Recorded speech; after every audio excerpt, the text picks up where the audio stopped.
पहले तो जितने जो चैनल के कर्मी आप लोग आए हुए हैं, आपने अपने व्यस्त दिनचर्या के बीच से जो महत्वपूर्ण समय हमारे लिए निकाला है, सामाजिक सुरक्षा का आपने जो ध्यान रखा है, उसके लिए मैं अपनी पूरी टीम के तरफ से आपको बहुत बहुत आभार व्यक्त करता हूँ।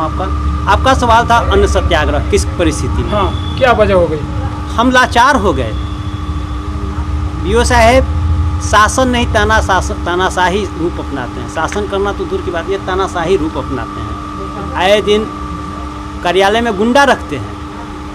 गुंडा रखने की स्थिति, ये मैं मंच के माध्यम से नहीं बोल रहा हूँ, मीडिया कर्मी आप लोग हैं, आप लोगों के माध्यम से नहीं बोल रहा हूँ। ये जो फ्लैक्स टांगा हो, आप उस पर कैमरा को ले जाइए, वो आपको सिद्ध करेगा। वो आपको सिद्ध कर रहा हो कि बीओ साहब ने गुंडा रखा था। हम लोगों ने इसका प्रतिरोध किया और उस प्रतिरोध के एवज में क्षेत्रीय शिक्षा उप निदेशक माननीय सुनैना जी के यहाँ हम लोगों का बैठक चला, उसमें गवाही हुई और गवाही पर इनको कड़ी चेतावनी के साथ इनको छोड़ा गया। ये चेतावनी के आगे इस तरह की ये प्रवृत्ति नहीं करेंगे, लेकिन इन्होंने अपना रुख अख्तियार नहीं किया। इंक्रीमेंट काटने की तो इन्होंने रुपया कमाना एकमात्र उद्देश्य जिस पदाधिकारी ने अपना लिया है, उस पदाधिकारी के विरुद्ध आखिर हम लोग कब तक चुप रहेंगे? मानसिक, सामाजिक और आर्थिक, बहुत अच्छा आपने आर्थिक तो है कि इंक्रीमेंट काटा। आज अभी लगभग 11-12-1 बज रहा होगा आपका। वॉइस ऑफ पाटलिपुत्रा एक लोकल चैनल है जिस पे उन्होंने लगभग 12-1 बजे रात में उन्होंने एक इंटरव्यू दिया है। एक बाइट है उनका। वो कहते हैं कि हम 3 लोगों को टारगेट करके वो कहते हैं कि 19 लोगों का ये मैटर नहीं है, ये केवल और केवल 3 लोगों का मैटर है। जबकि बीओ साहब को ये सोचना चाहिए, ये हमारे कोई परिचित नहीं है। आप कैमरा घुमाइए, आप जो भी कर्मी आप कैमरा घुमाइए, आपको दिख रहा होगा। और कोई किसी का नहीं है इस समय में। ये स्वतः स्फूर्त आंदोलन है। रात के 12 बजे जो पदाधिकारी मीडिया को मैनेज करके बाइट देता है, आप सोचने वाली बाइट रात सोने के लिए बना है, और उस समय 12 बजे 1 बजे पदाधिकारी हमारा बाइट देता है। दिवालिया मानसिक हम हैं या मानसिक दिवालिया होने की स्थिति में हमारे पदाधिकारी हैं? सोचें, सामाजिक प्रताड़ना। उन्होंने कहा है कि ये लोग कार्यालय में आकर के, मैं आपको इसी मंच से कह रहा हूँ कि आप कार्यालय में कर्मी बैठे हुए हैं। हमारे बीओ साहब 16 तारीख के बाद कार्यालय नहीं आए हैं, हम हर दिन आ रहे हैं। 16 जून के बाद हम हर दिन उनसे भेंट करने के लिए आए रहे हैं। 16 के बाद 16 से लेकर के 25 तक हमने प्रयास किया कि शायद हमारे पदाधिकारी हमको मिल जाए, लेकिन ये तो हमको लगता है भगवान से ऊपर हो गए हैं। हर लेवल पे हमने प्रयास किया कि शायद हमारी बातों को ध्यान रखा जाए, लेकिन शायद कोई सुनने वाला नहीं है। आखिर हम कब तक प्रताड़ित होते रहेंगे? लोकतंत्र में जो भी प्रक्रिया है, उस प्रक्रिया के तहत इन्हें हम पकड़ने का काम करेंगे, इनको चलने नहीं देंगे। भ्रष्टाचार, फर्जी प्रतिनियोजन और विभागीय नियमों के उल्लंघन का कारखाना है बीओ साहब। बीओ साहब जी बिल्कुल। जितना विभाग के नियमों का उल्लंघन होता है सब इन्हीं के द्वारा होता है, और फर्जी प्रतिनियोजन में तो इन्हें महारत हासिल है। अगर विभाग का कोई उच्च पदाधिकारी अभी जांच दे कार्यालय को इनके, तो इतना विस्फोट होगा यहाँ, इतना भ्रष्टाचार ये किए हुए हैं कि मतलब इनकी बर्खास्तगी निश्चित है। शारीरिक शिक्षा अनुदेशक के नाम पर किया गया है प्रतिनियोजन, और वो शिक्षक गायब है, न अपने विद्यालय में है, नया है। ये बच्चों के मौलिक अधिकार को छीन रहे हैं। बच्चों का जो शिक्षा का अधिकार है, फर्जी प्रतिनियोजन कर करके उसको एकदम ध्वस्त कर दिए। ये विद्यालय में सीसीटीवी फुटेज लगाया गया है, सीसीटीवी कैमरा है, आप देख सकते हैं उसमें कितने दिन वो शिक्षक यहाँ आ रहे हैं। अब स्वयं कितने दिन कार्यालय में उपस्थित होते हैं? कुछ शिक्षक लगाए गए हैं डैश पर पत्र के लिए, वो प्रतिदिन आएंगे। लेकिन जो शिक्षक 14 अप्रैल से प्रतिनियोजन पर है, वो महीना दिन 20 दिन पर आकर सिर्फ हाजिरी बनाता है। हमारे विभाग के उच्चाधिकारी हैं, उनसे यही मांग करूँगी कि अब जैसे इन्होंने 19 चिन्हित शिक्षकों का इंक्रीमेंट काटा, 19 लोगों का। जी बिल्कुल। 19 टीचरों में से आप लोग हैं? जी बिल्कुल। अच्छा, ये कार्यालय में रखे हुए थे असामाजिक तत्व। वो असामाजिक तत्व शिक्षक के साथ बदतमीजी, बदसलूकी, गाली गलौज, यहाँ तक कि जान से मारने की धमकी भी देता था। आपत्ति की गई, दुर्व्यवहार किया गया उस लड़के द्वारा। जब आपत्ति की गई तो इनके द्वारा कहा गया कि गलती हो गई, अब ये नहीं आएगा। लेकिन अगले दिन पुनः बुला लिया गया। मतलब वो बाहरी थे या कोई शिक्षक? नहीं, वो बाहरी लड़का था, शिक्षक नहीं। ना वो शिक्षक थे ना कार्यालय कर्मी, जी। वो 20-22 साल का एक नवयुवक था। इस तरह के पदाधिकारी का तुरंत निलंबन होना चाहिए था। उन्होंने 19 शिक्षक का वेतन, एक इंक्रीमेंट वार्षिक वेतन वृद्धि काट दिया। उन्होंने पत्र का हवाला दिया 1687 कि 1687 कहता है कि बीओ साहब आप इंक्रीमेंट काट लीजिए, जबकि नियम ये है कि अगर आप इंक्रीमेंट नहीं, ये जो भी वेतन निर्धारण होता है जिला कार्यक्रम पदाधिकारी स्थापना द्वारा होता है। मैं इनसे बार बार आग्रह करता रह गया कि सर आप 1687 नहीं समझ रहे हैं, 1687 पहले समझिए। ये हमारे बारे में नहीं कहता है, ये कहता है कि फरवरी और जुलाई में नियुक्त शिक्षक जो हैं उनके संदर्भ में 1632 के माध्यम से 632 पत्रांक के माध्यम से मार्गदर्शन की मांग की गई है। अब बार बार इनसे आग्रह करता रहा, लेकिन ये क्या किए कि जबरदस्ती इस पत्र की गलत व्याख्या करते हुए बार बार मैं समझाने के हम लोग कोशिश करते रहे, लेकिन नहीं ये माने। देखिए 3/3/21 के द्वारा विभाग से मार्गदर्शन की मांग की गई। मार्गदर्शन प्राप्त होने के पश्चात ही अग्रेतर कार्रवाई की जाएगी। इन्होंने अग्रेतर कार्रवाई का इंतजार भी नहीं किया। एट ए टाइम एक लेटर निकाले, 334 नंबर लेटर नंबर है 25/9/2021 को, और हम 19 लोग को मतलब प्रतिशोध की भावना से, द्वेष की भावना से इन्होंने लेटर निकाल दिया कि इनको काटा जाए, और स्थापना को आदेशित किया गया कि इन लोग से रिकवर भी किया जाए। जबकि आप लोग भी अगर घर परिवार में कोई टीचर होंगे तो सबसे पहले तो फिक्सेशन होता है और जिला से अनुमोदन होता है, उसके बाद ही बढ़ोतरी होती है। क्यों? लेकिन इनके द्वारा ऐसा नहीं किया गया, न मार्गदर्शन मांगा गया। जिला मार्गदर्शन मांग रहा है, यह स्वयं अपने पेन से हम लोग का काट लिए।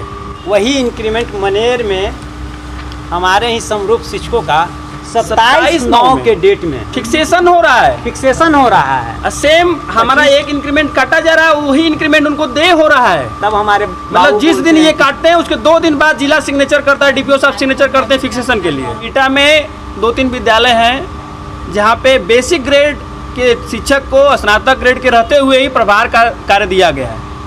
यानी वरीय शिक्षक विद्यालय में है रहते हुए और कनी को प्रभार दिया गया है। 25/9/21 में ये हमारा इंक्रीमेंट का लेटर निकालते हैं, और संभवतः दिसंबर 21 में 2174 आता है।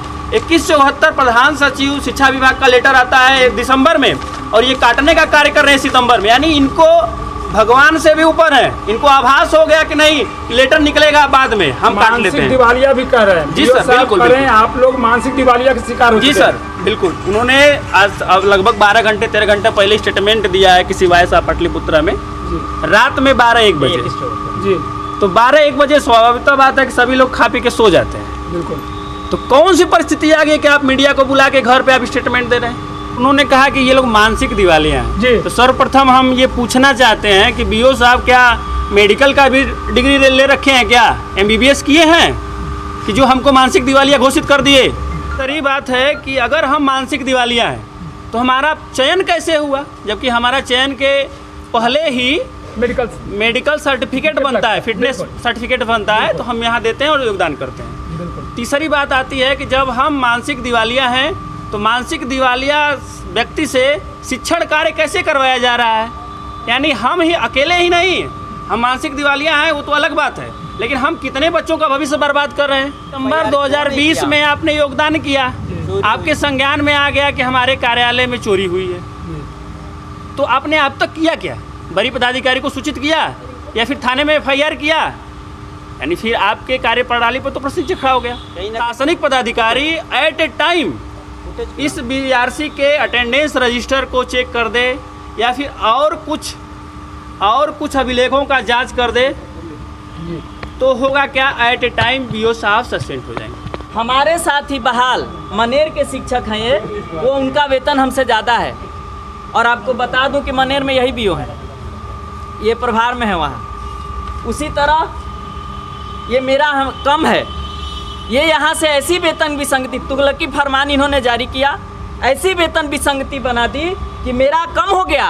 अब जिला के अन्य प्रखंड में पालीगंज, मनेर, फतुहा, सारे जगहों पर ज़्यादा है। नवतपुर, ये देखिए नवतपुर में भी हमारे ही साथ बहाल शिक्षक, हमारे 2 साल जूनियर शिक्षक का भी हमसे ज़्यादा है, 26,890। फरवरी इनकी नियुक्ति 27 फरवरी 2016 है, मेरे से लगभग 2 साल बाद, और ये हमसे ज़्यादा हैं। इन्होंने हमारा बेसिक पे काट के और यहाँ से जिला को कम भेज दिया जिला ने उसी पर वेतन निर्धारण किया और बाकी प्रखंड से हम लोग जूनियर हो गए। मैं एक बात और बताना चाहती हूँ कि मैं एक स्कूल की प्रभारी भी हूँ और ये जब जांच में घूमते हैं तो अपने साथ अनाधिकृत व्यक्ति को लेकर घूमते हैं, जो ना कार्यालय के कर्मचारी हैं ना किसी स्कूल के टीचर हैं, उनको ये अपने साथ लेके घूमते हैं और वहाँ पे कहा जाता है कि आप इनसे बात कर लीजिए। यानी बाहरी गुंडा जो अब आपके आप जो विभाग के कहिए, तो- अब जो कहिए, मैं तो खुद भुक्तभोगी हूँ इस चीज़ की। उन्नीस शिक्षक का मैटर तो अलग है। जब मैंने प्रभारी होने के नाते उनसे 1687 लेटर का मांग की कि कहाँ पे लिखा हुआ है कि हम लोग का इंक्रीमेंट काट दिया जाए, तो वो कहते हैं उस अपने लेटर में 1697 लिखे हुए थे।